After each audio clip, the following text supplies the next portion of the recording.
Bondia Daily News Pick this morning. Portugal numbers game, I've called it. Actually, that was also the title of one of my most popular videos back in the day, talking about the difference twixt the NIF, the NIS, and the SNS number, your health number. Thanks to Jorge Branco over at the Portugal Weekly News on Substack. His headline today is Trump's impact on Portugal's wine and fighter jets. So the Portuguese wine industry, a little bit concerned, I think it's fair to say, about the possible 200% tariff. Trump's threat to put 200% tariffs on wines imported from the EU, meanwhile, could be a disaster for the industry. That's from an Espresso report there. And of course, Portugal has decided to cancel its order of F-16 jets, I think, from the United States as well. So all sorts going on in that particular department. The first part of Jorge Branco's reporting today, the 18th of March, and the other part possibly of tactical and practical interest to you if you're living here as a foreigner is the new one-stop shop for the NIF, the health number, and social security. So let me bring that onto the stage so that you can see that, or onto the screen, I should say. Big round of applause for the new for the new system, for the new number system. Here we go. From Diario de Noticias, you should be able to see on your screen. Let me just whiz that back up to the start of the article. I'm going to have a sip of tea as well in just a moment. I think as well as bringing lots of love and good times from Italy, my daughter and granddaughter might have brought me a little bug from the airplane as well. I think I've seen the worst of it now, though. So don't worry. If you see me in the street, it's okay to hug. I think I'm past the worst of it now. It's just the symptoms working their way out of my body. And they do seem to be taking their time. Right, and left an impact on me. I was going to call it my phalanx. That's not right. Larynx. You don't want a phalanx in your throat, I don't think. Right, let's say a few good mornings as well before we start on this story here of particular interest, I think, when it comes to the numbers in Portugal and us as immigrants. Bom dia, Gumpers. E feliz terça from the coach. Still cold, but the sun is up and the sky is blue. What more could you want? It seems we have monopolized the sunny weather. I'm not laughing. Although I have to say, we should do a crowd fund to bring my daughter over again. Because when she was here, she created great weather around her. I actually caught the sun, as well as catching a bug. I caught the sun and I had a slight sunburn on my face, which I'm very pleased. That's what I came here for, to look well and sun-kissed. So that was great. I don't know how she did it, but she brought really good weather. And it only rained at night, so we needed to come back and do the same thing again. I'm trying to find also the I found the storm warning as well, which I'll tell you about in this part of the show, the Bom Dia Daily. I think this is going pretty well, this first 20 minutes, news, weather, and bits and pieces of that nature, and then on to our guests in the two other thirds of the show. I think it's going pretty well. What do you think? Deagle, Bom dia, Carl and Gumpers from a cool 70-degree Belfast, but this dry spell looks like it's going to last another 5 days. 1st of March is the last day it rained, and that was oh my goodness, what's it called? It's not St Thomas's Day in Wales, is it? Daffodil Day, I want to call it. What's the big Welsh celebration on the 1st of March? Last day it rained. Strange watering plants and veg in March. Usually it just happens. Interesting. Disturbed weather there as well. Sarah Yerman, good morning to you. Bon dia alegria to you. T-Duck as well. Maybe see you later on. Is it an alcohol throat, a St. Patrick's Day too much? No, I just had the one Guinness yesterday. I bought a can of Guinness. I was going to say, God forgive me. Bobby O'Reilly forgive me, I think is more to the point. But I had a lovely a tin of Guinness. If that's all you can get with the widget, I'm happy with that. I chilled it. I popped it in the freezer as soon as I got. That's probably another crime against Guinness, putting a tin of Guinness in the fridge to cool it down. And then I poured it into my Portugalia caneca, and really nice. I really enjoyed it, actually. And then I had a little snooze because I've been burning the candle at every possible end over the last few days, and had to have a little sleep. I actually slept under the off. It looked really please don't think me a terrible degenerate and lush, but the way it worked out yesterday, I had my pint of Guinness in the afternoon. I'm going to show it to you now. and then I curled up on the office floor. What a legend! What a lightweight as well. So here's my Caneca of Guinness. I'm a proud owner of a Portugalia mug. I do like Portugalia. Portugalia, when are you going to sell your buttery, creamy sauce for chicken? When are you going to sell that in a jar at the supermarket? But there it is. I think that's a great little symbol there on the screen of the great relationship between Portugal and Ireland there. Guinness in a Portugalia Caneca right there. Yeah, and then I curled up and had a kip under the desk in the office. I feel a bit embarrassed saying that now. Anyway, where were we? No, not too much, Deagle. That was the question, wasn't it? Too much yesterday on St. Patrick's. That was it. All I had. Big water spout damaged the last fisherman's shed in Albufeira yesterday in heavy rain. The shed beside the tourist restaurants on the Fisherman's Beach. You keep in touch, don't you? Even though in Belfast, you're keeping in touch with what's going on. And I will send you that video. I realized the one you're talking about, the batatas, the batatas video. I'll send that to you, Diego. How is the wobbly government still standing? It's business as usual, isn't it, in Portugal until May? Bon dia, Carl and gang. Oh, morning, Philomena as well. Thank you for sending me that alternative voting card as well. I'll work my way through that later on today. St. David's Day, of course. Thank you very much. Bon dia, Carl and gang. From Jackie. Good morning, Jackie. You'd have loved the live stream. And where were you last night? The show with the Portuguese was great fun last night. I thought we might see you last night. We went through his, as well as everything else, in his stream of consciousness that is the mind of the Portuguese. We talked about the 5 types of expat, mainly, I think mostly. And then we had a great session with Gary Coulton, who, of course, is the chap who wrote the book From Demons to Champions, making sense of his maverick mind. And we had a fantastic little mastermind group lock-in as well, chatting with him. It was really, really good. So thank you to everybody who was involved in that. It was like being in the company of kindred spirits. One of the attendees said, yes, I feel like I'm with my peers. Those of us with somewhat different minds were gathered yesterday talking to Gary Coulton. So that was great after Munson and the Giza yesterday. Right, back to the Bondi Daily. We will get to this news item in just a moment. Donna, hope to see you later on today. It's the rainy mornings giving us a frog in our throats. Yeah, absolutely, a rabbit. And St. David's Day, thank you very much. And Dewey Sant. So I'll go with St. David's Day because I definitely think I've got a better grasp on that, Coach Jenner. And Bon dia from Mel as well. I've got some memes, Mel. I don't know if you've got a Mel being tip today. I thought this was quite nice. The bad news is that time flies. The good news is you are the pilot, my friend. And also, one of those map memes.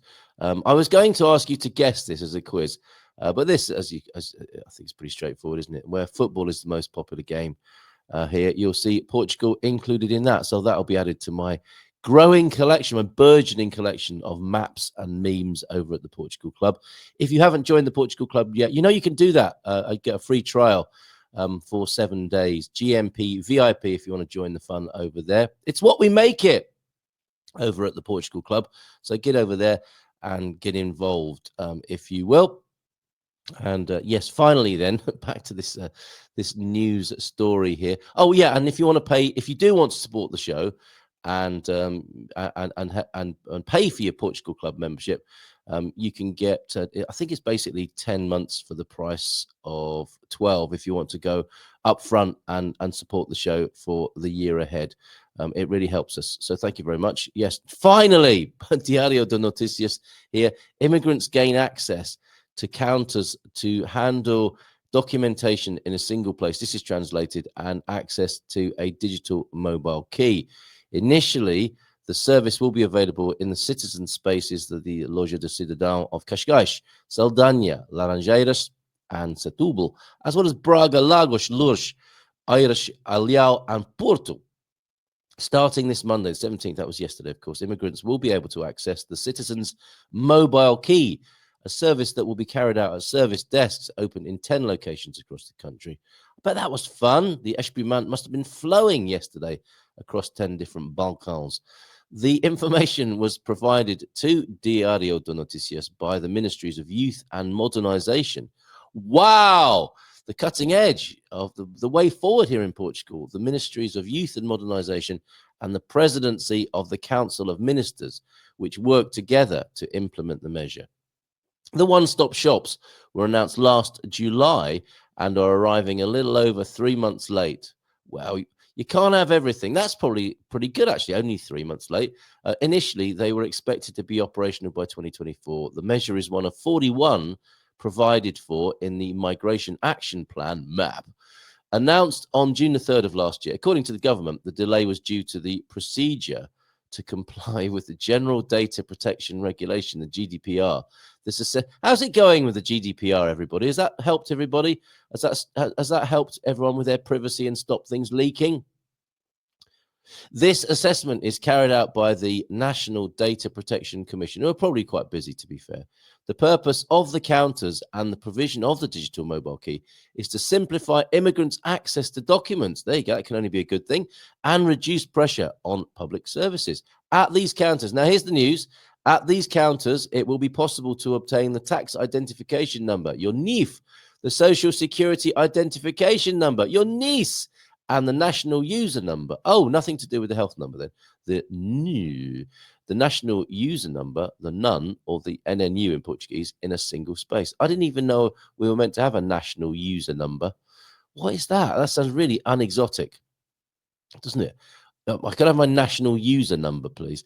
With the implementation of this new service, the government guarantees that a fundamental step, it's one fundamental step for a man and one giant leap for Portuguese society, has been taken in simplifying the process of assigning identification numbers. It's a giant leap.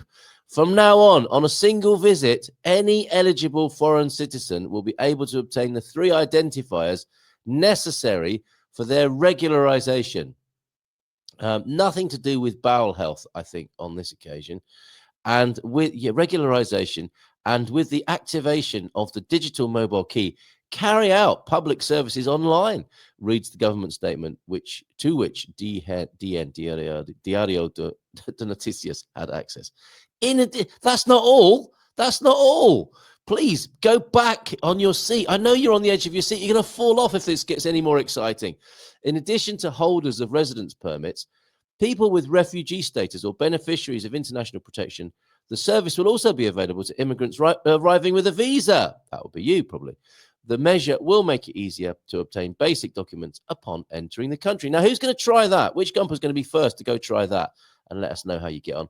On the 17th, then, immigrants need to go to several offices, different offices, to obtain their identification cards. For example, the user number is provided at health centres. So is the user number the new name for the SNS number, I wonder? It sounds like it might be, but don't take my word for that. Okay, but each one had its own rules. In some, you just needed to send an email. In others, you had to go in person. The documents required also vary in each health centre. All of this makes it difficult for foreign citizens to access the National Health System, the SNS. It may well be. It may well be. Okay, the NIF is requested at the tax office, of course, where it is necessary to compete for the day's slots. Welcome to the NIF Olympics, where you'll be competing for today's slots. And I'm going to talk to somebody who's limbering up in their tracksuit over in the corner. How do you fancy your chances today of getting out of a NIF number? You're looking good, champ. For service, or try to make an appointment online, which can take days or weeks, months and years, depending on the city. As DN has already reported, at the Laranjeiras citizen shop in Lisboa, for example, immigrants arrive the night before and sleep in line to get served. Maybe this is the end of that with the new number. The noise you heard, I think you could hear it as well as me, is Lee getting ready. I wonder where he is. Is he outside a bar having a smoke and a coffee? He is, I think. And he sat outside. It's not raining. Well done, Lee. He's got shorts on. My eyes. Right. Let's go back to your comments. Thank you, Diario de Noticias and Jorge Branco for alerting me to that. Struggling to fit Mel Being tips into the YouTube chat word limit. Note to self: learn how to be less chatty. And T-Duck, the NNU is your number for the SNS. So it is all 3 numbers. It's the holy trinity of Portuguese numbers. Fantastic, according to Grok. Thank you, Grok, for your help this morning. Right. Just very quickly then, do you know, and this is where I think the weather is actually, I'm taking this personally, the weather is actually taking it out on me personally. I'm being trolled by the weather here.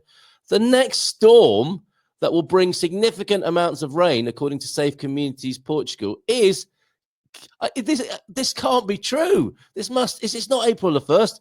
It is true. Storm Martinho. I can't believe it. There's me living in San Martino, where I've had enough of this rain. It feels like it's been raining for 27 years.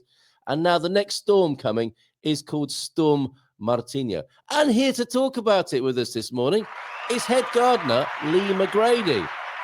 Come on, Lee, where are you? There you are. Live from Leroy Merlin. Good morning. Good morning. Is that one of your favourite coffee stops? Leroy cafes are good, aren't they? They're okay. Not my favourite. There's no seating outside. Oh, right, okay. They don't put seating out for the spring. You could just go and buy a seat inside and erect it yourself. Maybe that's what they're waiting for you to do. Okay, well, how are you this morning? Yeah, I'm good. Just got over the bridge. Got through the worst of the weather. Yeah. It was bouncing down on my side. I've crossed the river and it's lovely. How can you still be saying that? Look, I know you're from Manchester, where it rains all the time anyway, and you're born with waterproof skin when you're born in Manchester, right? Webbed feet. That's blue skies. Yeah, but did you hear what I just said? Storm Martinho is on its way. This is not overly. Luckily, we were all born with waterproof skin. It just washes off. It's not a problem. We Mancunians. Yeah, right. So you're still okay about it?